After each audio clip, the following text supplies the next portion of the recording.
I'm leaving on a jet plane, don't know when I'll be back again.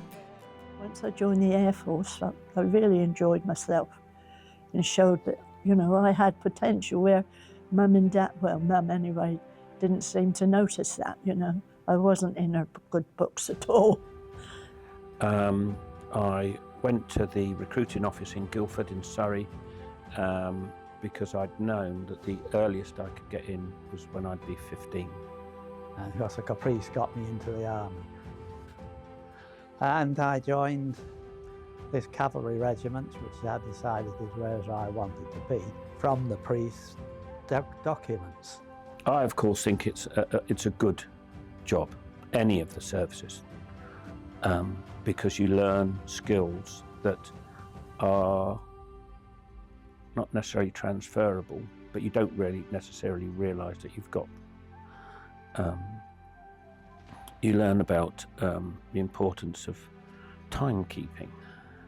Well, obviously, I was friendly to the other hussars who were around me, some being there longer than me and others there shorter. So it's being in the service, it does it for you. You've got to do so much. It's got to be done at the double quite often. That's when like that. If you're on operations, they've got your back and you've got their back. So you can rely on them totally.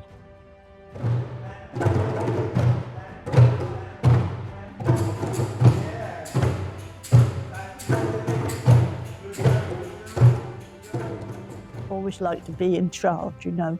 When I was in the services I was, and when I was working in Civvy Street I was. You know, I always worked my way up pretty quick.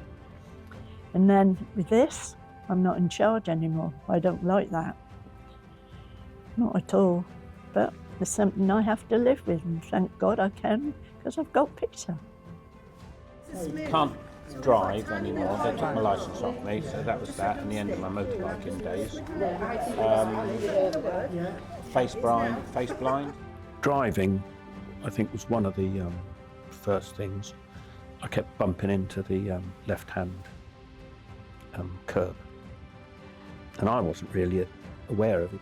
My partner was. She would tell me about it.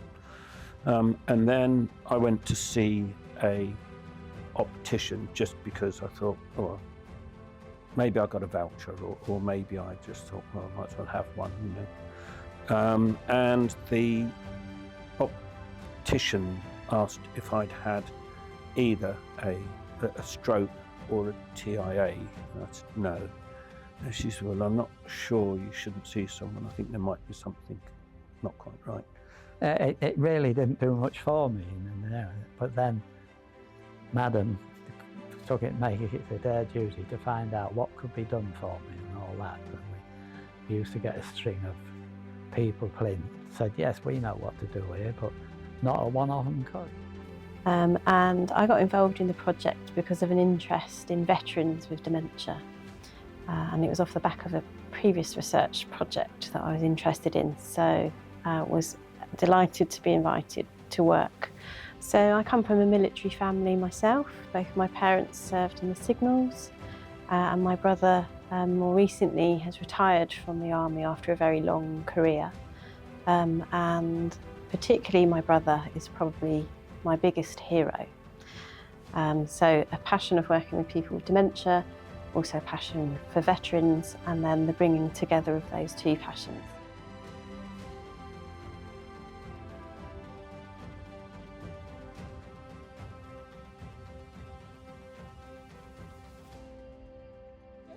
All right, okay. Do you realise you want to pick me up and Throw, you've got to throw. Ready, steady. Go! Oh! Terrible shot! have pity on me, sir?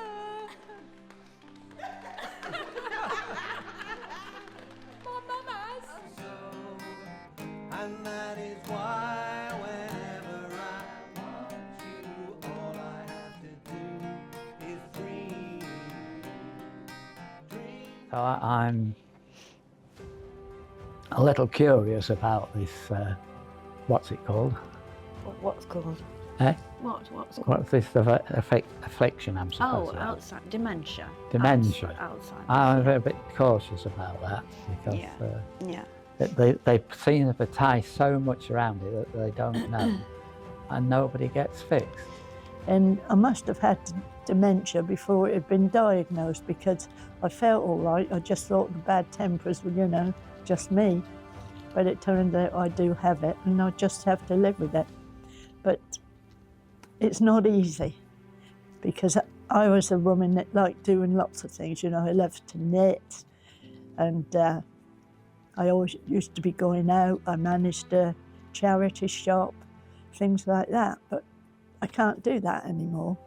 So I don't manage money, and I rely on Peter a great deal. I mean, he does a great job of looking after me, but if I didn't have him, I don't know what I'd do. If you have a diagnosis of dementia in a hospital, sometimes you're a forgotten voice. And I think if you're a veteran, you're a forgotten voice. So if you have those two things together, people will make assumptions about your diagnosis and your background. So I think there is a difference, and I think it's around people living with a dementia, how some of those memories are unlocked may well be different. Brother, he was done with dementia, and he's dead now. And you can see, I can see them coming in and watching the television.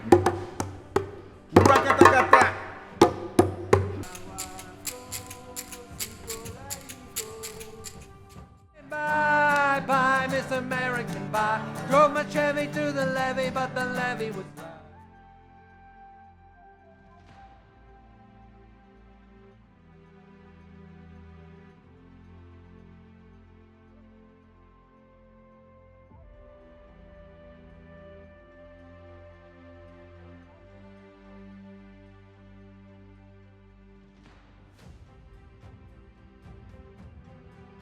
So I think families of veterans anyway are also a bit lost. Speaking from experience of a child of a military family, we don't often think about the relatives of our veterans. She's an absolute lovely person, dresses well, looks after me even better, and so on, yes. I wouldn't go anywhere without her.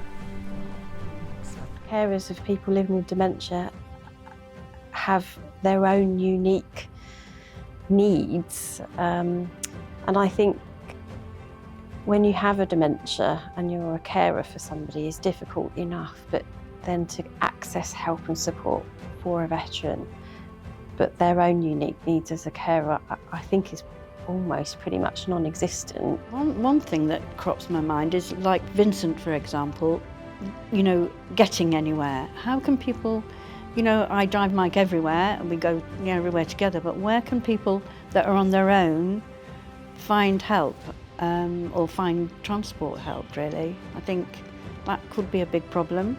I think not enough thought has been put into people with dementia or Parkinson's.